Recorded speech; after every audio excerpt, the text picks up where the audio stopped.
This is Nashville Screen for Wednesday, July 15th, and the week coming ahead. This is Sam Smith. Thanks for tuning in. Second of our weekly quick digest podcast on what's opening and closing in the Nashville movie theaters, and a couple other tidbits of movie news and other things. So thanks for checking this out. I'm working on getting this not just on Spotify, but sent over to Apple Podcasts as well as YouTube. If there's any other suggestions, let me know. I have the RSS feed posted in the Discord as well. Of course, Nashville Screen is also a Discord server, and the link to join is in the show notes, the show description.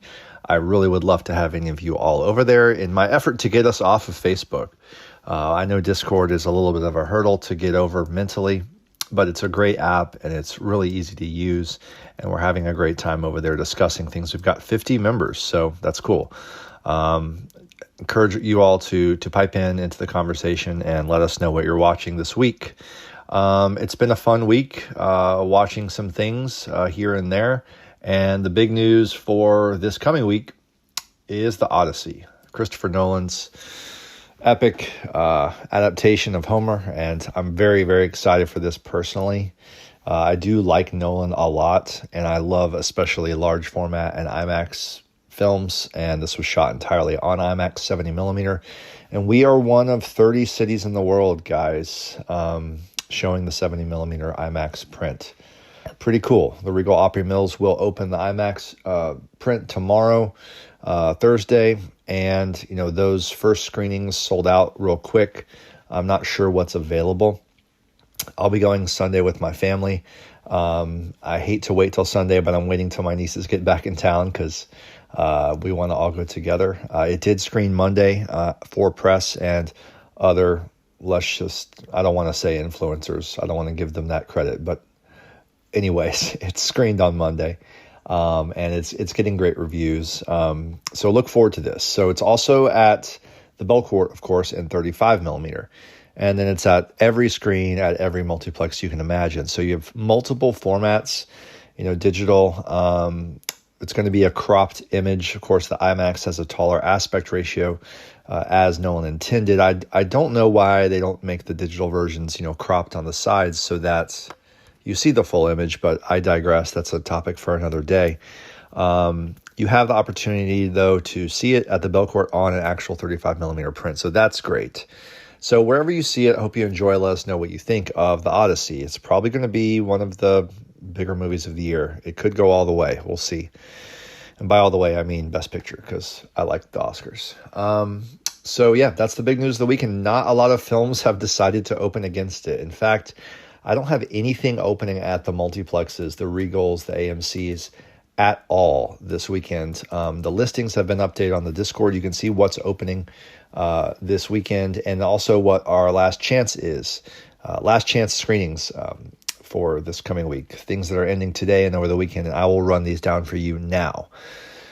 But first, opening and playing in the next week, we have tonight, one night only. The Queer Classics series continues at the Belcourt with By Hook or By Crook. This looks really interesting. This is a Sundance film from many years ago, I guess early 2000s, if I had to guess, without looking at the year in front of me. But it's shot on mini DV.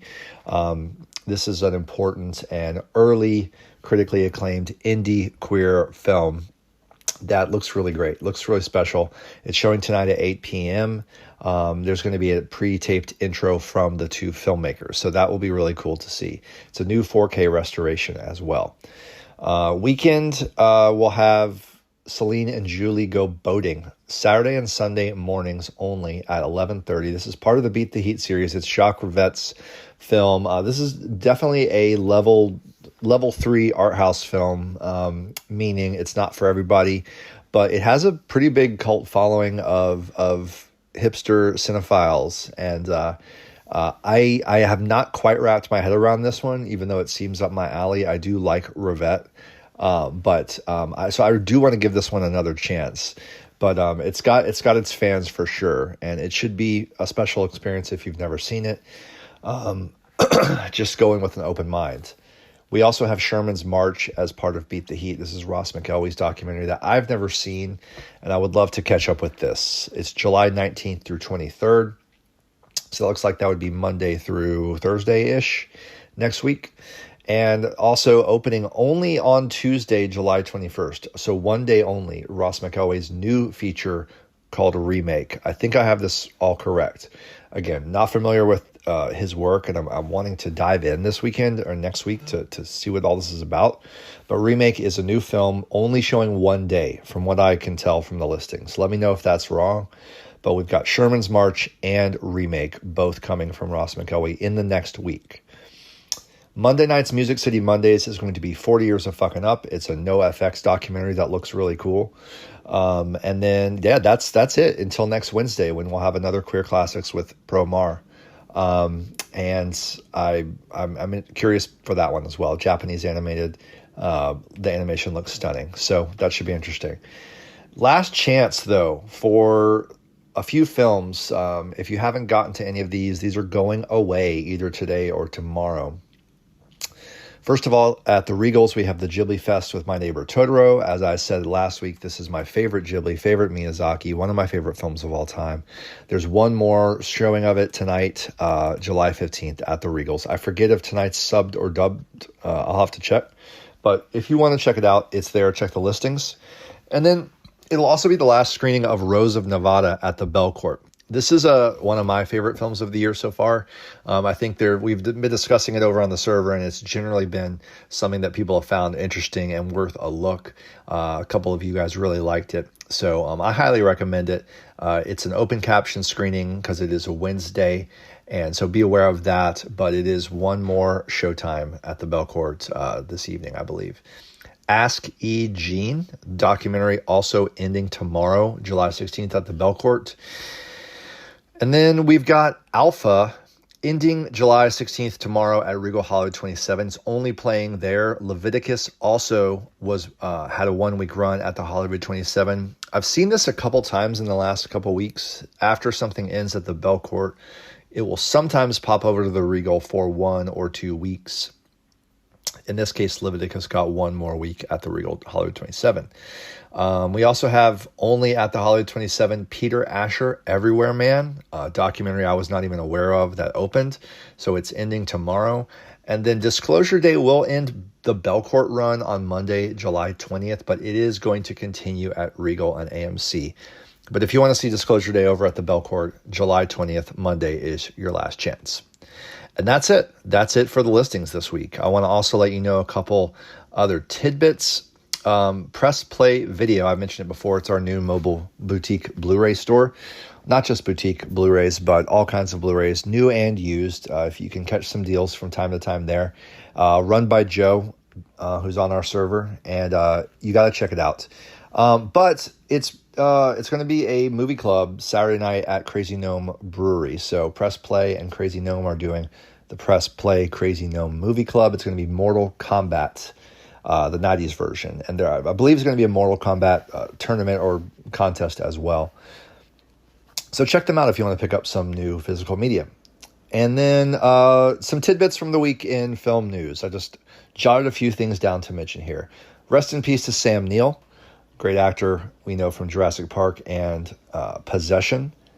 You'll be able to see him in The Piano, Jane Campion's film that's going to be playing soon at the Belcourt in a new restoration. So be on the lookout for that. That'll be aptly timed. We got new trailers for Iñárritu's Digger starring Tom Cruise. This is definitely one of the most anticipated films of the year for a lot of people because we want to see what Iñárritu will do with Tom Cruise in a big showy role, shot as always by Emmanuel Lubezki. I'm very looking forward to this, although we've been discussing on the Discord that Iñárritu's work has been hit or miss for a lot of us, and we hope this is a hit and not a miss. That's all we can say. We hope Cruise is a little bit more in Magnolia mode than in Tropic Thunder mode. So, but it looks interesting at least. It's a post-apocalyptic kind of Doctor Strangelove-esque satire, it looks like, but probably pretty singular. Looks kind of Yorgos-esque as well. I don't know if he's getting in on that vibe. The supporting cast looks great. John Goodman, Jesse Plemons, Sandra Hüller, off a great year already. So it's coming October 2nd. We don't know when the premiere will be, what festival it'll debut at, but we'll see. Also had a trailer for Tony Gilroy's Behemoth. This played at Cannes. If I'm not mistaken, it's going to be a December 4 release. Tony Gilroy, of course, director of Michael Clayton.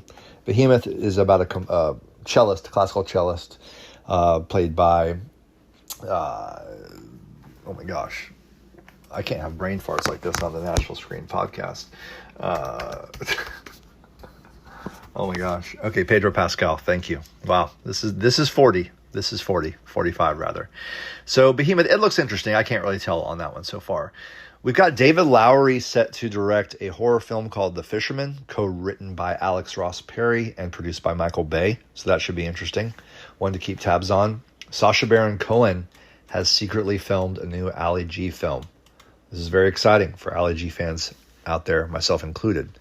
We have release dates for a couple films. Kurosawa's Serpent's Path, not Akira Kurosawa, Kiyoshi Kurosawa. He's been all over the place. He's got Samurai and The Prisoner, which is coming from Janus Films. This is a period samurai thriller. And Kurosawa also had a short called Chime that played with the original version of Serpent's Path. Yes, Kurosawa's remade his own film, as some filmmakers have chosen to do here and there. It's always kind of interesting to see what that is and why. Serpent's Path, the new 2025-26 version, will start rolling out around September 11th. I'm sure the Belcourt will probably eventually book that because they did show the Chime and Serpent's Path double feature earlier this year. November 6th is the release date for Club Kid from A24. They picked that up out of Cannes, and it's gotten a lot of good buzz. We have a new Hong Sang-soo, Nowhere to Lay My Eyes. Going to be a Locarno premiere, and Cinema Guild, as always, will distribute the new one from Hong Sang-soo. And then the end of the year is going to see a new film from Mike Leigh. It's always a pleasant surprise to see that, and to know that it's a film that, could end up in the awards conversation. You never know when Mike Leigh is going to deliver a great one. And this one's called Tender Loving Care, out in December from Bleecker Street. That's all we got for this week. Thanks for tuning into Nashville Screen. Please chat on the Discord. Let us know what you've been seeing, what you're looking forward to seeing, what you think of the Odyssey, and any other stuff you want to talk about. There's a physical media channel. There's a Letterboxd channel. You can port your Letterboxd reviews in and see what everyone on the server is watching. And yeah, there's a general chat channel. We have some other resources for critics and film organizations around town. You can check it all out at Nashville Screen. Link in the episode description. Once again, it's Sam Smith for Nashville Screen, and we'll see you next time.